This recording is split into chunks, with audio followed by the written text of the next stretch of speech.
familia, ¿están aprobando? Está como... Amén, ahora sí. Amén. A ver, hermanos, vamos a agarrar nuestras espadas, que es el momento de escudriñar la palabra de Dios. Amén. Entonces, por favor, no solo acompañen conmigo, agarren sus Biblias para que podamos dejarla que cambie nuestros corazones. Amén. Vamos a empezar con una oración, por favor. Oremos. Padre Santo, muchas gracias, Padre, por ser un Dios tan bueno con nosotros, Dios. Padre, por favor, no queremos ser religiosos hipócritas, Padre, que escuchamos tu palabra y que solo la admiramos, pero no cambiamos nuestro corazón, Padre. Queremos llevarla a la práctica, Dios. Es tan increíble poder estudiar juntos el libro de Hechos de los Apóstoles y ver que los hermanos, los discípulos del primer siglo, hicieron porque eran tercos, no contra ti, sino a favor de las Escrituras, Padre. Y queremos igualmente imitarles, Dios. Queremos tener el Espíritu Santo latente en nuestros corazones, Dios, para poder avanzar tu reino en todas las naciones, Padre. Por favor, llénanos tu Santo Espíritu, danos conocimiento y sabiduría de tu palabra, Padre, para que podamos cambiar nuestros corazones y cambiar otros corazones también. Te amamos, Dios, oramos en tu nombre, Santo Jesús. Amén. Amén. Amén, familia. Vamos a Hechos capítulo 9. Hechos capítulo 9. Estamos escudriñando juntos el libro de Hechos de los Apóstoles. Amén. ¿Y quién escribió Hechos? ¿Recuerdan eso? Lucas. Lucas escribió Hechos, que es como Lucas 2. Segunda de Lucas. Sería más o menos eso. Y hermanos, recordemos, todo lo que hacemos tenemos que recordar por qué hacemos eso. Amén. Nadie tenía como un latigazo en la espalda. Tú tienes que venir al servicio domingo en la mañana. Es como hablar, ¿sabes qué, Danilo? Tú tienes que ser fiel a tu esposo. Y es como, amén. Imagina casarse con alguien así. Es como, ¿por qué te casaste? Y todo lo que hacemos con Dios tenemos que recordar por qué hago eso. Yo quiero ser igualmente igual, quiero ser fiel a mi esposa, quiero ser fiel a Dios, quiero estar junto con la familia de Dios, que va a jalarme para siempre estar cerca de Dios. ¿Amén? ¿Y cuál es la importancia? ¿Por qué estamos estudiando el libro de Hechos de los Apóstoles? Más que solo admirar que los discípulos hicieran, que los apóstoles hicieran, es tener en el corazón, este es el estándar de las Escrituras. Y si queremos avanzar en el reino de Dios en toda Colombia, en todo el Polo Norte, tenemos que no reinventar la rueda, tenemos que imitar a nuestros hermanos y hermanas. Amén. Semana pasada vimos hasta Hechos capítulo 7, recuerda, terminamos con la prédica de Esteban, que estaba llamando al pueblo, los líderes de los judíos, porque son tercos de corazón y él es apedreado. Recuerden eso, voy a contar con la memoria porque de ustedes. Vamos al final del capítulo 7 para ver cómo terminó ahí. Antes de empezar, Hechos 9. Vamos contigo, bro. Contigo, hermano, vamos. Hechos capítulo 7, versículo 60. Luego cayó de rodillas y gritó: Señor, no les tomes en cuenta este pecado. Igual Jesús había hablado también. Cuando hubo dicho esto, murió. Y mira eso, versículo 1 de 8. Y Saulo estaba allí aprobando la muerte de Esteban. Hoy vamos a hablar bastante sobre Saulo, que después es llamado de Pablo. Amén. En portugués, Paulo. En francés no tengo idea de cómo es. Pero aquí es la primera vez que aparece Saulo en esa situación. ¿Y qué le estaba haciendo? Aprobando la muerte de Esteban. Hechos capítulo 8, como vimos en los estudios bíblicos del Espíritu Santo en nuestros servicios de entre semana, amén. Vimos ahí la situación de Felipe, el hechicero. También vimos en Buscando a Dios la situación de Felipe y el eunuco. Como ya vimos eso en los principios básicos, vamos a Hechos capítulo 9, amén. Vamos a Hechos capítulo 9. El título de la prédica de hoy es basado en la escritura que está en Mateo 11, 12, no necesitan ir allá.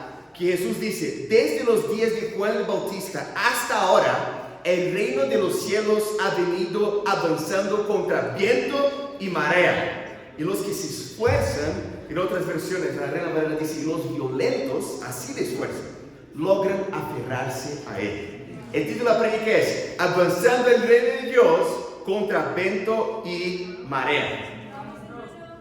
Contra viento y marea. Hechos capítulo 9, versículo 1. Come on. Punto número 1. Celo por la verdad. Celo por la verdad. A mí me encanta escrito, hermanos. Hechos capítulo 9, versículo 1. Mientras tanto, Saulo, respirando amenazas de muerte contra los discípulos del Señor, se presentó al sumo sacerdote y le pidió cartas de extradición para las sinagogas de Damasco. Tenía la intención de encontrar y llevarse presos a Jerusalén a todos que pertenecieran al camino, fueron hombres o mujeres. Vamos a parar acá. Acá una vez más está presentando quién fue Saulo. ¿Qué le estaba haciendo? No solamente descontento. Ok, estamos persiguiendo a los discípulos acá en Jerusalén, estamos arrestándoles, ya apedreamos a Esteban unos capítulos atrás, pero ¿sabes qué? No es suficiente. Judíos de Damasco, ¿puedo ir ahí, por favor, para perseguir a los discípulos de Jesús, para traerlos arrestados acá en Jerusalén? Ese era el celo de Pablo. Alguien se preguntara, Pablo, ¿tú estás bien con Dios? Uy, claro que estoy bien con Dios. Incluso me siento ofendido que me preguntas eso. ¿Sabes? Pero él tenía una perspectiva suya de qué significaba estar bien con Dios, y todo eso va a voltear de cabeza abajo en el versículo 3 acá. Versículo 3. Dilo, brother.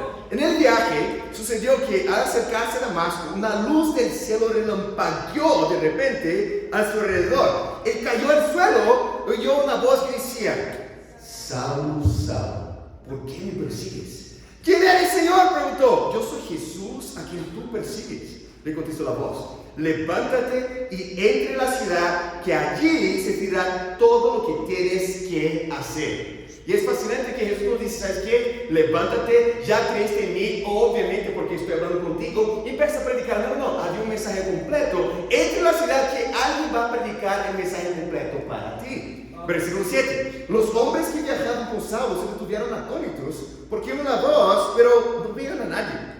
Saulo se levantó del suelo, pero cuando abrió los ojos no podía ver. Así que lo tomaron de la mano y lo llevaron a Damasco. Estuvo ciego 3 días sin comer y ni beber nada. A mí me encanta el hecho de que ¿quién está predicando para Pablo en Saulo en esa situación, hermanos? Jesús. El propio Jesús.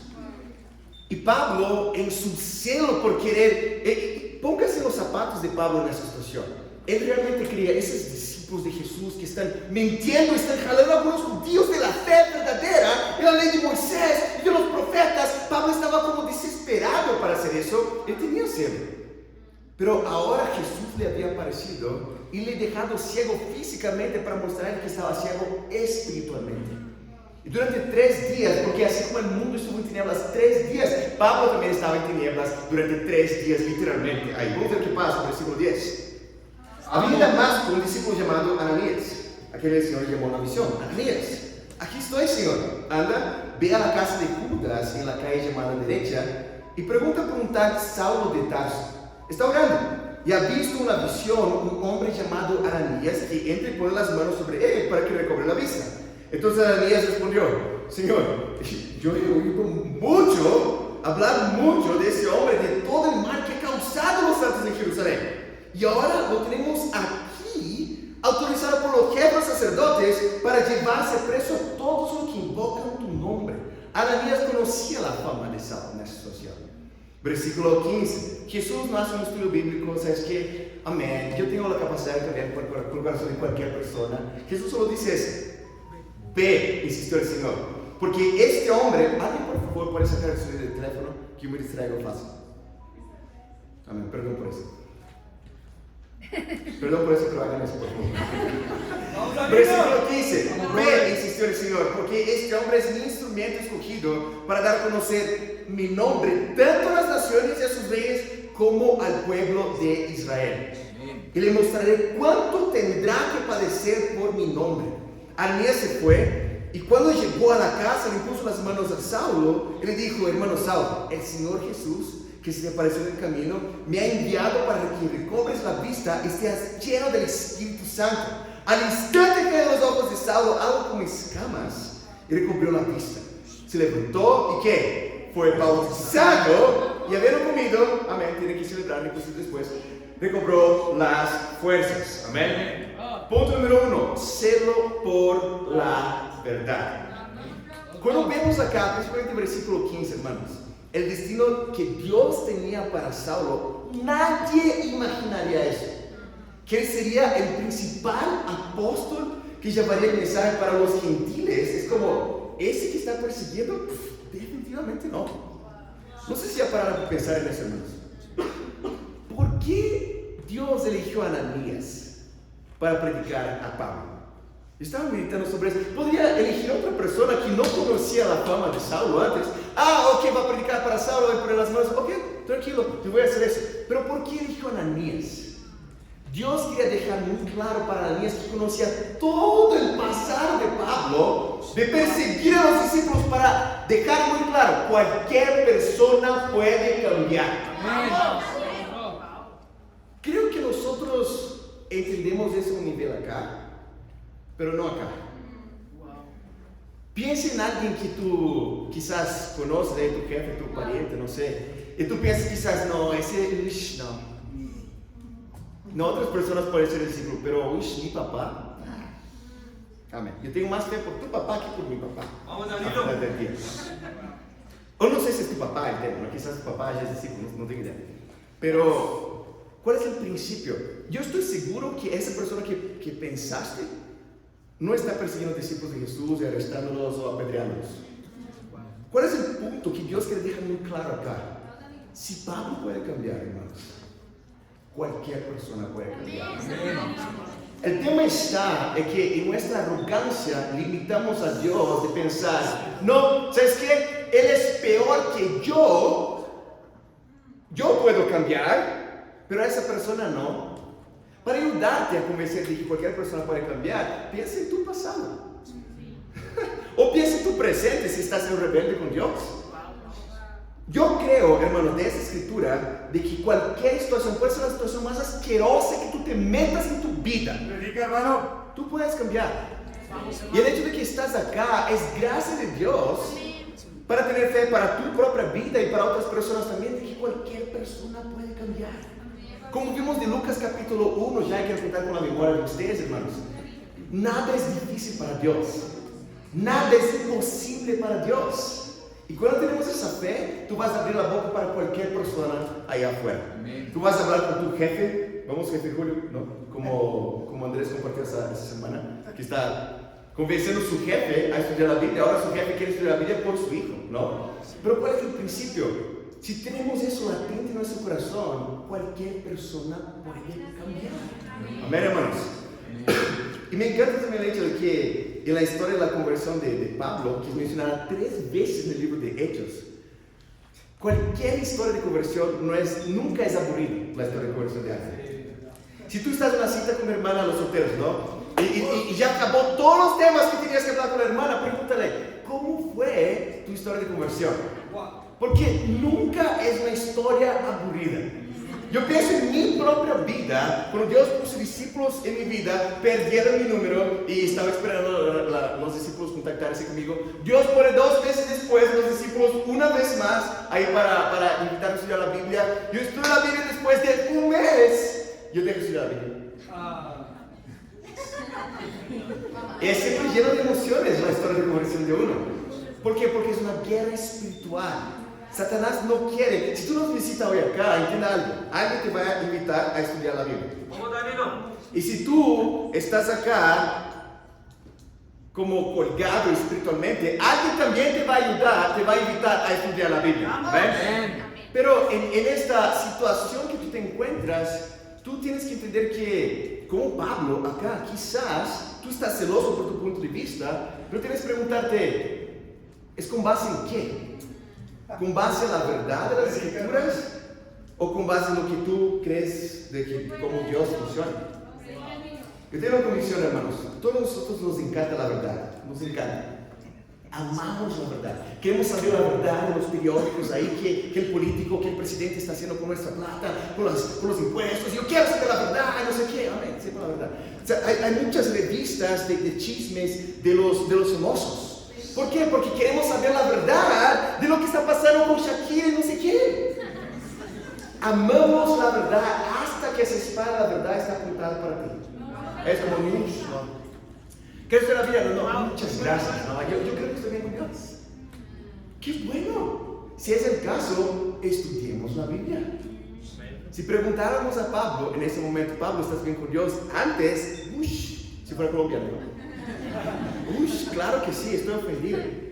Pero todo eso estaba de cabeza abajo y después que entendió la verdad, eso cambió su vida. ¿Sabes? Nada mejor que vivir con base en las Escrituras. Y sabes que en el proceso vas a fallar, pero la verdad no está acá y te vas a levantar y seguir luchando por la verdad. Amén. Yo luché por la verdad cuando usted habló conmigo. En realidad, yo no quería concordar con lo que yo quería, de lo que yo veía de las Escrituras. Pero en la búsqueda de argumentos para defender mi doctrina falsa, necesidad en el corazón, yo tuve que rendirme. Predica, hermano. Porque yo busqué. Alguien tiene que haber aceptado en el corazón. Pero cuanto más busqué, no en mis argumentos o las hipótesis de la tribu, de la África, o del que está en lecho de muerte en el hospital, cuando buscamos en la fuente de la verdad, Dios va a dejar muy claro para ti. ¿Cuál es el primer punto, hermanos? Cuando tú descubres la verdad, tienes que tener celo por la verdad. ¿Sabes qué? Lucha por la verdad, lucha, pero no contra la verdad. Pablo luchó por la verdad, pero ayuna sobre eso, incluso. Es increíble que el día de hoy, después de luchar por la verdad, Laura va a ser bautizada. Regresemos a Hechos 9. Vamos. Y hay muchas más Lauras por ahí. Hechos capítulo 9, versículo 19. Vamos a ver los primeros días de Pablo, ¿eh? Dice así: Saulo pasó varios días con los discípulos que estaban en Damasco, y enseguida se dedicó a predicar en las sinagogas, afirmando que Jesús es el Hijo de Dios. Obviamente que eso va a pasar. Todos los que le oían quedaban asombrados y preguntaban: ¿no es ese que Jerusalén perseguía a muerte a los que invocaban ese nombre? ¿Y no ha venido acá para llevarse los presos y entregarlos a los jefes sacerdotes? Pero Saulo cobraba cada vez más fuerza y confundía a los judíos que vivían en Damasco, demostrándoles que Jesús es el Mesías. No pasó 2 versículos, Pablo pasó de perseguidor para estar predicando la palabra de Dios. Muchos pueden preguntar: ¿cómo crecer, cómo madurar espiritualmente? Empieza a predicar la palabra de Dios. Empieza a compartir la fe y dar estudios bíblicos a las personas. Pero yo no sé contestar las preguntas que me van a hacer. ¿Sabes qué? Eso es bueno porque te va a forzar a apoyarte más en las Escrituras para poder ayudar a esas personas. Aprender conceptos bíblicos cuando no sabes bien dónde vas a utilizarlo en tu vida va a ser inútil.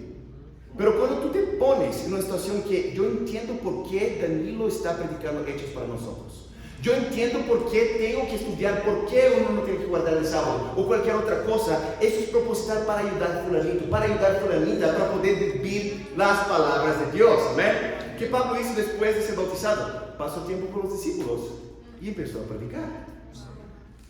Obviamente no hay como: ¿por qué creció tanto? Porque pasó a hacer más discípulos. Pero recuerda algo, hermanos.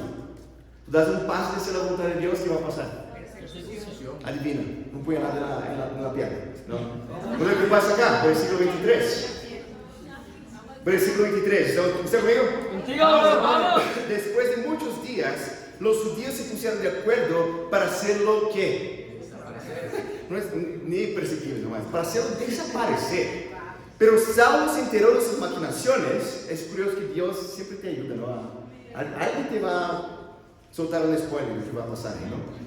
Día y noche vigilaban de cerca las puertas de la ciudad con el fin de eliminarlo. Pero sus discípulos se lo llevaron de noche y lo bajaron en un canasto con una abertura en la muralla. Hay una escritura en 2 Corintios 11:32 que Pablo menciona sobre eso en su pasado, ¿no? Con vergüenza, ¿sabes qué? Yo huí porque tuve miedo que me estaban persiguiendo. Persecución es difícil. Yo no soy loco como Harold, que como me gusta persecución, así, ¿no? Pero entiendo lo que Harold estaba compartiendo. Es como, siempre va a venir cosas increíbles después. Amén, está normal. Pero no me gusta persecución. Es algo que es difícil. Como vimos semana pasada, es una de las pocas artimañas de Satanás. ¿Por qué? Porque funciona. Pero un discípulo que deja a Dios y cae de la fe por persecución, muchas veces tenemos una abrumación, se dice abrumación, ¿no? Como hay un joven discípulo que pasa persecución. ¡Ay, Dios mío, va a pasar persecución! ¿Sabes qué? Dios permite, no es que salió de la mano de Dios. Dios permite ese combalo contigo, conmigo, para probar qué hay de verdad en este corazón. La finalidad de calcular el costo no es como calcular el costo nomás. Eventualmente tendrás que pagarlo. La finalidad de pensar, uy, quizás mi jefe, quizás mi papá, que eventualmente esto va a pasar. Y la convicción que va a contar no es cuando tú te levantas acá y dices Jesús es mi Señor, sino en tu día a día. Wow. Si ahí en esa situación Jesús continuará siendo tu Señor. Amén. Yo me acuerdo en 2012, yo no tenía unos 5 meses en la fe. Yo estaba saliendo de un estudio bíblico de la universidad como a las 10 de la noche y nunca sabe salir en Latinoamérica a las 10 de la noche de un estudio bíblico. Y estaba ahí tranquilo. Que chévere, terminamos Cruz, Valdemar va a ser bautizado. Ele foi bautizado junto com Caro, ¿no? En septiembre de 2012. Y estaba así tranquilo. ¿Sabes cuando tú estás solo feliz que alguien va a ser bautizado, ¿no? Y estaba ahí caminando en la calle y de repente 2 hombres en una moto, obviamente 2 hombres en una moto, llegan y me llevan al teléfono. ¡Os Cris! Amén. Valdemar me lleva el teléfono. Valdemar me lleva. Pero ¿cuál es el principio? Tú das un paso de hacer la voluntad de Dios, va a haber oposición. Pero si recordamos que Jesús dijo, ¿sabes qué? Desde el día de Juan el Bautista hasta hoy, el reino de Dios sigue avanzando contra viento y marea, implicando que va a haber viento y marea. Es increíble, hermano, yo tengo que mencionar eso, lo siento. Pero lo que pasó con Jean-Pierre ese fin de semana, amén.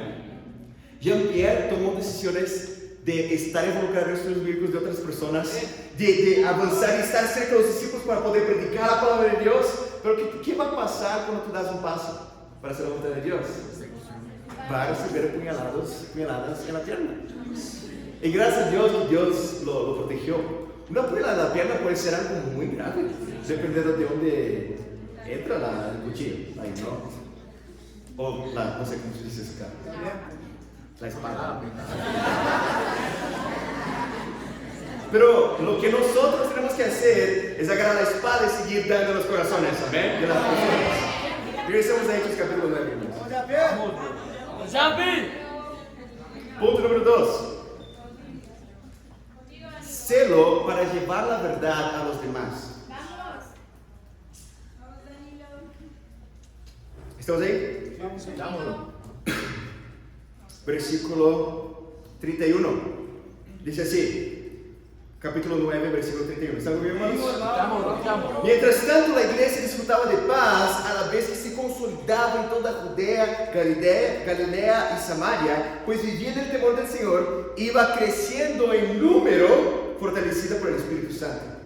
Varias personas nos critican porque hablamos de 5 bautismos o 500 bautismos. Ustedes hablan de número. ¿Sabe? Solo hay una persona que tiene tema contra números. Porque la Biblia habla de números.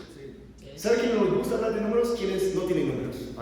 ¿Cuál es el principio acá? Pablo continúa predicando la palabra de Dios, él sale de Jerusalén porque quería matarle allá, empieza a predicar en Cesarea y se levanta aún más en Cesarea. Capítulo 9, como ya vimos en los principios básicos, es la venida de Dios para los gentiles. Amén. Y eso pasa hasta capítulo 11, primera parte. Vamos capítulo 11, versículo 19. Hechos capítulo 11, versículo 19. Dice así: los que se habían dispersado a causa de la persecución que se desató por el caso de Esteban, llegaron hasta Fenicia, Chipre y Antioquía, sin anunciar a nadie el mensaje, excepto a los judíos. Sin embargo, había entre ellos algunas personas de Chipre y de Cirene, que al llegar a Antioquía, comenzaron a hablarles también los de habla griega, anunciándoles las buenas nuevas acerca del Señor Jesús. El poder del Señor estaba con ellos, pues un gran número creyó y se convirtió al Señor. Es increíble lo que pasa acá. Recuerda como vimos en Hechos 7, al finalcito, por la persecución de Esteban, muchos se dispersaron. Pero acá dice que los que se dispersaron estaban no como, nunca más va a hablar de Jesús. Estaban predicando la palabra de Dios donde iban, amén. Y ellos llegaron a esa ciudad que estaba como unos 150 kilómetros al norte de Jerusalén, llamada Antioquía. Y ahí dice que muchas personas se convirtieron a Jesús. Versículo 22. La noticia de sucesos llegó a los hijos de la iglesia en Jerusalén y mandaron a Bernabé a Antioquía. Alguien tiene que madurar todos esos jóvenes discípulos en Antioquía.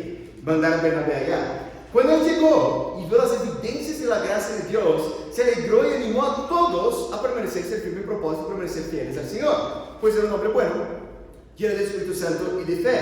Y un gran número de personas aceptó al Señor. Después partió Bernabé a Tarso en busca de Saulo. Y cuando lo encontró, lo llevó a Antioquía. Durante todo un año se reunieron los dos con la iglesia y hicieron mucha gente. Fue en Antioquía, pero los discípulos se les llamó ¿qué? Cristianos por primera vez. Es una escritura muy famosa, amén. Pero ahora entendemos muy bien el contexto de esa escritura. Había un montón de jóvenes discípulos sin trasfondo judío que se convirtieron en Antioquía.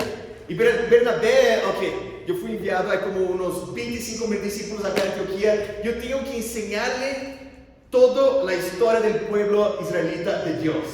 Él tenía que madurar a esa gente. ¿Sabes qué? Hay alguien muy sabio y muy celoso por la palabra de Dios que puede ayudarme. Y va a llamar a Saulo en Tarso para poder apoyarle. Durante un año entero está madurando los discípulos en Antioquía.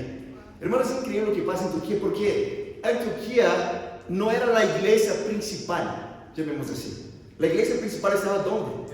En Jerusalén, en ese entonces. Pero había una mega iglesia ahora en otro lugar, no solo en Jerusalén, que ya había pasado de 10,000 discípulos, como vimos capítulo 5, pero en Antioquía había una super iglesia también. Antioquía, si recordamos algo de historia general, a mí me encantan esos mapas, esas cosas. Era un entrepuesto se dice, ¿no? Importante de la ruta de la seda. ¿Se dice eso? Sí. Amén, yo investigué eso. Que era una ruta comercial muy importante y era una ciudad muy importante que tenía recursos y bastante gente. Los discípulos que fueron dispersados de Jerusalén empezaron a hacer más discípulos allá. Ellos fueron capacitados por nadie menos que Pablo, y posteriormente los viajes misioneros de Pablo, el primer viaje misionero, el segundo, salieron todos de Antioquía. Se fueron como un centro de entrenamiento de misioneros que serían enviados para las próximas iglesias y los próximos capítulos. Esa tiene que ser la meta para la iglesia de Bogotá. Seamos Antioquía de Sudamérica. Lo que es increíble que por primera vez los discípulos son llamados de cristianos, y sabemos muy bien ese principio, hermanos. Si tú quieres ser llamado cristiano, bíblicamente te toca ser un discípulo si es igual. ¿Tiene sentido? Hoy día, no solamente cuando damos los estudios bíblicos, ¿te puedes llamar un discípulo de Jesús? Siempre tenemos que evaluarnos a la luz de la verdad de las Escrituras. Como eran discípulos completamente comprometidos, ellos también estaban haciendo eso. Versículo 27. Regresemos acá. Hechos 11, 27. Quitámoslo. ¿Estamos ahí? Manda muy acá. Here we go. Dice así: por aquel tiempo, unos profetas bajaron de Jerusalén a Antioquía. ¿Por qué bajaron a Antioquía? Porque Jerusalén está en altura. Amén. Hablamos de eso.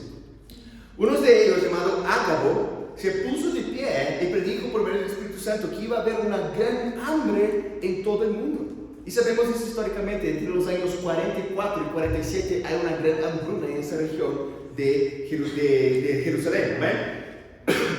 Lo cual se dio durante el reinado de Claudio. Entonces decidieron que cada uno de los discípulos, según sus recursos de cada cual, enviaría ayuda a los hermanos que vivían en Judea. Así lo hicieron, mandando su ofrenda a los ancianos por medio de Bernabé y de Saulo. No es un detalle que nunca se ha propuesto con eso acá, hermanos. Acaba de ser implantada, solo pasaron como 2-3 años la iglesia de Antioquía. Generalmente los recursos y los misioneros ven de la iglesia principal para la nueva iglesia. Pero ahora, ¿quién estaba contribuyendo también? La iglesia de Antioquía. Y mi Biblia dice en versículo 29 que cada uno de los discípulos, según sus recursos, enviaron esa ayuda. No es que algunos de ellos, o los que tenían algo, cada uno de ellos también contribuyó para cuidar y servir al reino de Dios, no solamente de avanzar, pero también mantener a los discípulos que en ese momento necesitaban ayuda. Amén. Yo tengo la convicción, hermanos, que si alguien no da nada, Adrián está hablando de finanzas, claro que está hablando de finanzas. Hablamos de finanzas porque eso es un asunto un poco... Vamos, hermano. Vamos, hermano.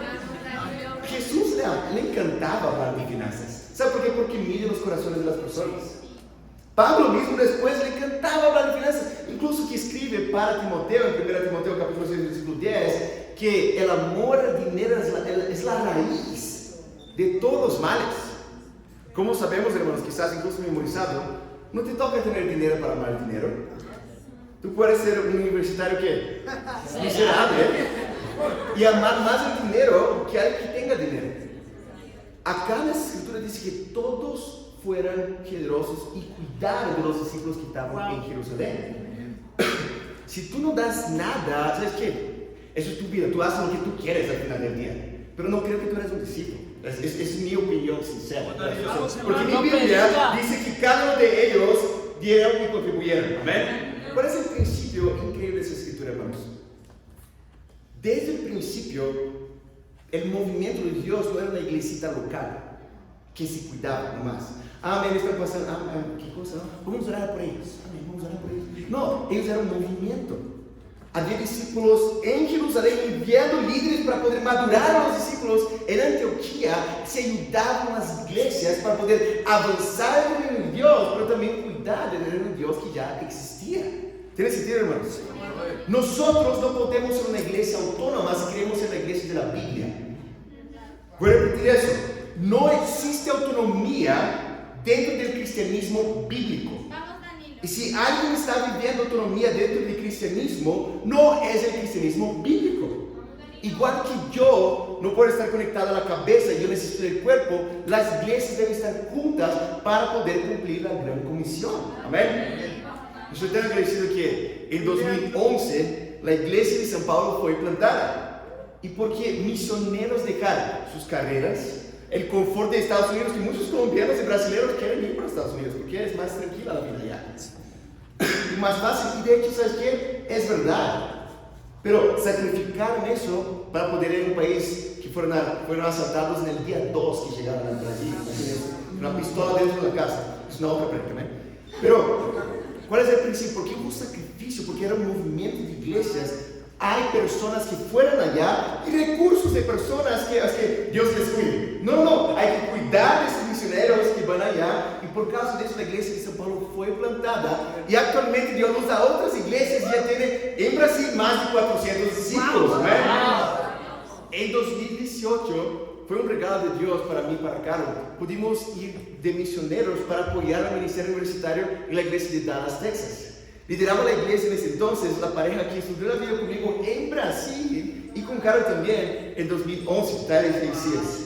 Y fue increíble porque durante estos 5 meses nomás que estuvimos ahí, pudimos ver los discípulos sacrificialmente contribuyendo. No solo para la iglesia de Dallas, mantener para los locales y para la iglesia que se diga a tiempo completo, pero también las futuras plantaciones de iglesias. En 2018 hubo lo que ellos llaman también de misiones especiales. Los discípulos, son los que tienen trabajo, todos. Cada uno, de acuerdo con sus recursos, estaban vendiendo cupcakes en las calles, pidiendo dinero en el semáforo, donando sangre, porque ahí pagan para que tú dones sangre. Es increíble eso, ¿no? Acá te dan una galleta después, ¿no? Sí te dan una galleta. Mitad de una galleta, ¿sabes? ¿No? O un agua panela después. Pero allá te pagan $40 si tú donas plasma, imagina eso. Y plasma tú puedes donar 3 veces por semana. Bueno, ¿cuál es el principio? Discípulos literalmente dan su sangre. Literalmente, podemos hablar de eso, ¿no? Y con ese recurso la iglesia de Bogotá fue plantada. Con ese recurso la iglesia de Lima también en 2019 también fue plantada. ¿Pero por qué? Porque tenían corazones así. Corazones generosos. ¿Sabes qué? Es muy fácil creer en la gran comisión cuando no te cuesta nada. Es como, wow, sí, es la gran comisión. ¿Qué es eso mismo? Mateo 28, 18 al 20, y creo que está memorizado ahora. Jesús les dice a todos sus discípulos: vayan y hagan discípulos de todas las naciones, bautizándoles en el nombre del Padre, del Hijo y del Espíritu Santo, enseñándoles a obedecer todo lo que les he mandado a ustedes, y les aseguro que estaré con ustedes siempre hasta el fin de los tiempos, hasta el fin de todo. No sé cómo están, yo perdí puntos ahí. Pero ¿cuál es el principio? Jesús manda a los discípulos a hacer eso. No es como, ¿sabes qué, chicos? Yo tengo una idea. ¿Será tan chévere si ustedes quizás un día pueden cumplir eso? Si Jesús da una comisión, ¿cuál es la expectativa? Si tu mamá te dice, ¿sabes qué? Lava los platos. Amén. Es una comisión. No es una gran buena idea.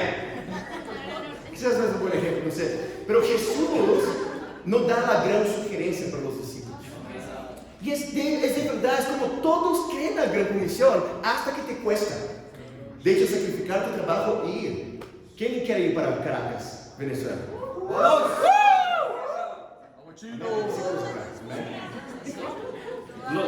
Los venezolanos estaban así. Yo sé cómo se llama. Pero desde el principio, todos creemos en la gran comisión hasta que te toca participar de ella. Como vimos de las buenas noticias, me inspira tanto el ejemplo de la iglesia de París, hermanos. La iglesia de París tiene 100 discípulos nomás, como nosotros acá. Y la iglesia de París solita implantó con las personas y los recursos la iglesia de Bélgica el año pasado. Bruselas, dice, ¿no? Bruselas en portugués. ¿Pero qué significa eso? Levantar los recursos para cuidar y servir a esas personas. Y las personas, pero son los líderes de la Biblia de la iglesia. Hay que sacrificar para enviar, no cualquier discípulo que está colgado acá, para enviar los mejores, que están firmes con Dios, para ser más discípulos de Jesús. ¿Pero por qué hicieron eso? No es la iglesia principal. No importa, no se trata de ser iglesia principal. Y estoy tan animado, hermanos, que este año vamos a plantar 24 nuevas iglesias. Entre esas iglesias, Amman, Jordán, Brisbane, Australia, Cavite, Filipinas, Curazao, que está aquí cerquita, Doha, Qatar, Barcelona, España, San José, Costa Rica y varias, entre otras. Y hasta el momento solo discípulos de Estados Unidos y de Europa y Australia están contribuyendo con misiones especiales, pero a partir de este año Latinoamérica también va a contribuir. Obviamente no como los discípulos de allá, ¿amén?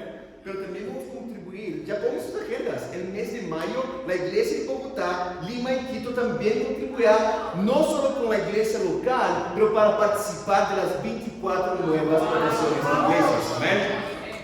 Regresemos a Hechos capítulo 11. Muy bueno, bro.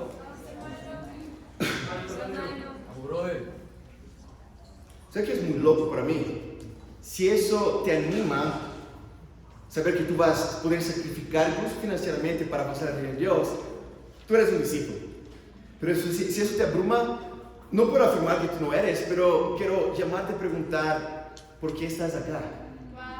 Y meditar sobre eso, porque de eso se trata todo. Los discípulos no fueron obligados a hacer eso y de hecho nadie acá es obligado a hacer nada. Pero entienda algo, el porqué de las cosas y entender eso profundamente te va a ayudar a tener celo para predicar y esparcir la palabra de Dios. Amén. Tercer y último punto. Hechos capítulo 12. Contigo. ¿Está conmigo? Vamos, hermano. Sí, el punto es corto. Versículo 1, celo para orar. Punto número 3, celo para orar. Una vez escuché una prédica que el hermano estaba hablando, ¿no te gusta orar y leer la Biblia? ¿Por qué quieres ir al cielo? Porque tiene mucho sentido, ¿no? ¿Cómo te cuesta estar en la confraternidad con los discípulos? ¿Por qué quieres ir al cielo? Yo estaba como, wow. Yo no dije ¿no? Como en Perú, o uy, como no estaba acá, ¿no?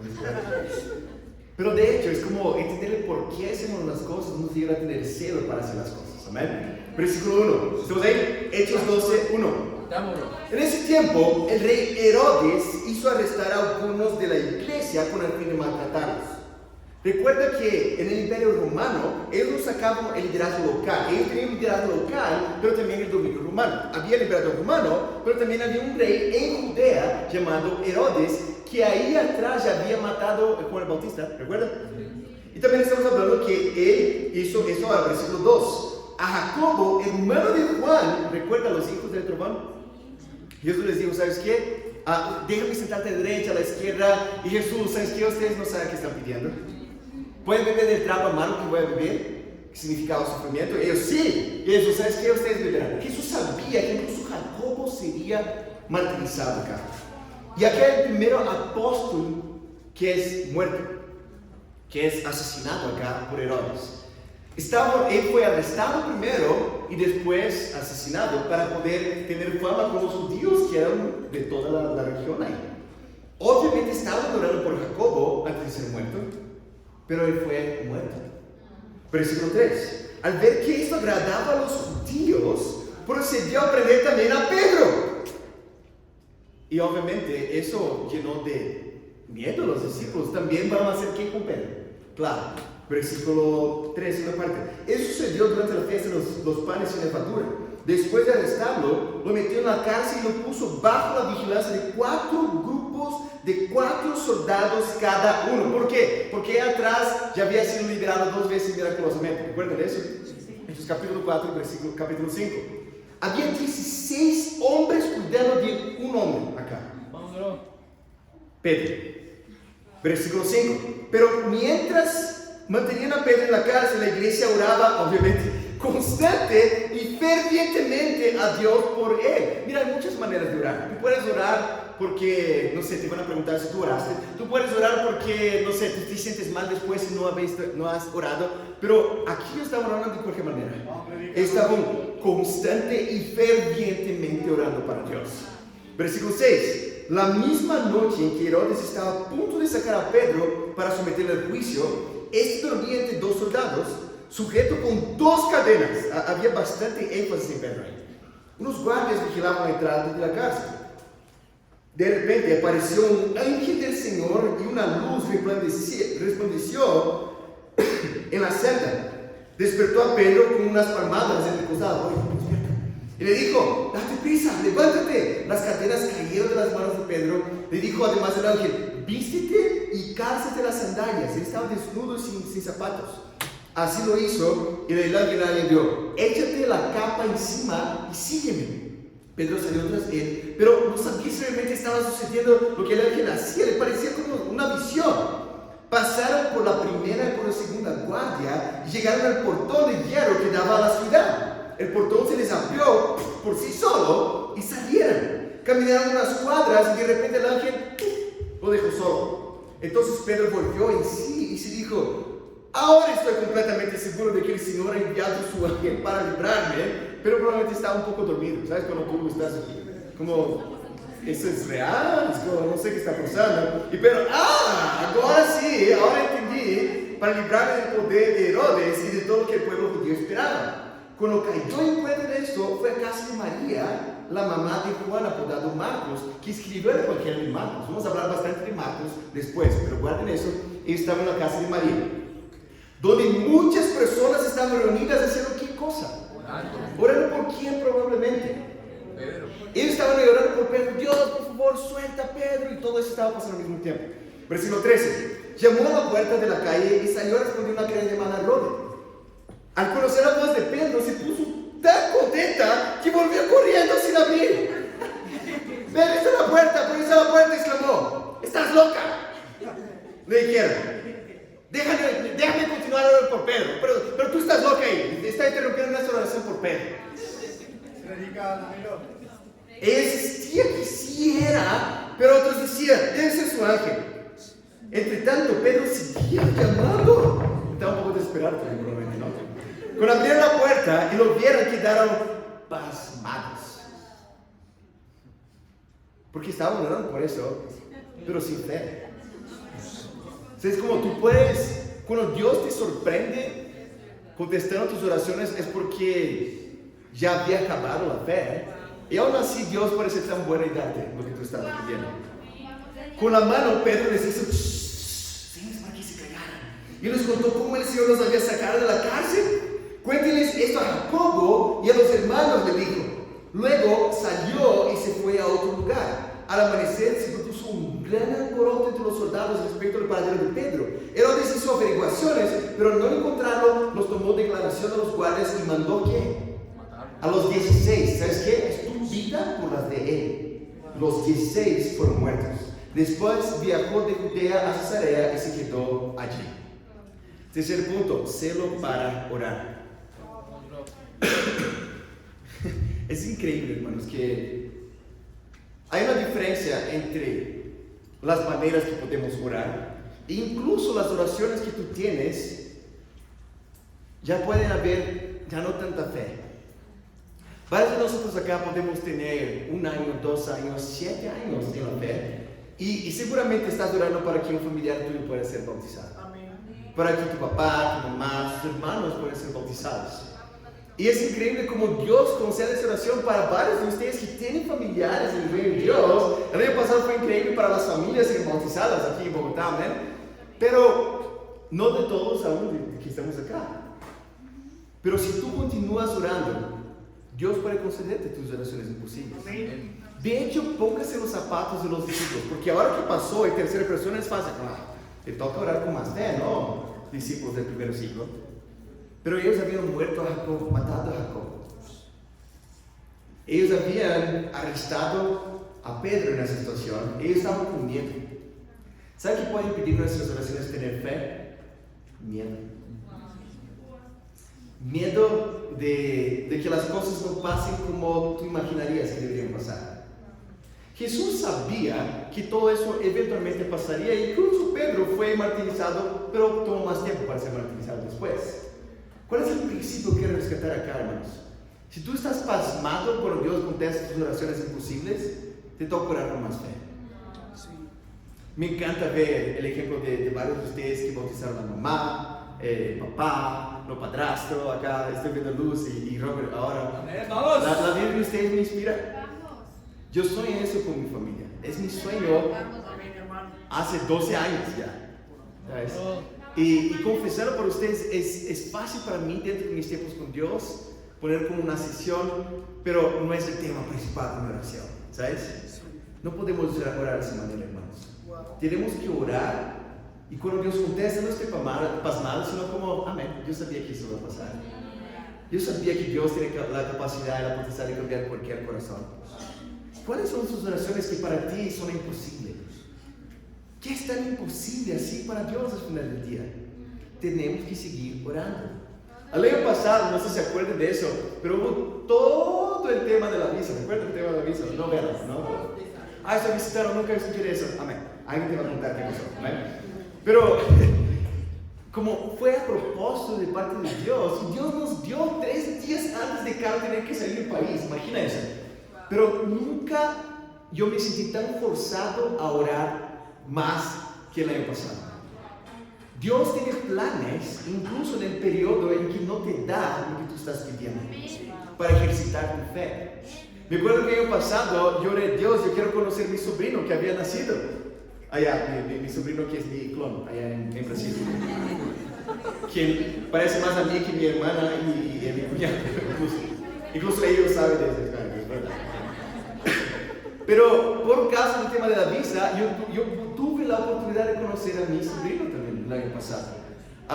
Lloré mucho, Dios, yo quiero terminar ICCM, y gracias a Dios, Dios nos concedió eso también, y podemos tener ICCM en Bogotá, ¿verdad? También, oré, Dios, quiero que podamos pasar de los 200 discípulos en el Cono Norte, y eso de hecho pasó. Terminamos el año pasado con 217 discípulos en el Cono Norte.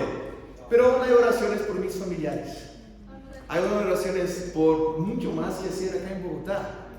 Cuando tú oras, quiero rogarte, ore constantemente y fervientemente. Y cuando Dios conceda esas oraciones, porque vamos a estar comprometidos en hacerla cumplir también, no vamos a estar pasmados, sino que, amén, yo tuve celo para orar y obviamente eso pasó. Amén. Como dice Mateo 11:12, desde los días de Juan el Bautista hasta ahora, el reino de los cielos ha venido avanzando contra viento y marea y puñalazo en la tierra, y los que se esfuerzan logran aferrarse a él. Si tú ves ese libro en tus manos como una buena idea opcional, y no tienes celo por la verdad, celo por predicar la palabra de Dios o para orar, todo lo que hablamos hoy va a sonar locura. No va a tener sentido alguno. Contribuir, no, habla con otras personas, porque es opcional. Pero como discípulo, si tú ves ese libro en tus manos, como el camino para la vida que tiene sentido, una vida con propósito, y tienes celo por la verdad, celo por predicar la verdad, y cuando oras, el reino de Dios seguirá avanzando en tu vida contra viento, marea y puñalazo en la pierna, y los que se esfuerzan lograrán aferrarse a Él. Que sea mi corazón esta semana y tu corazón también, y para Dios es la gloria.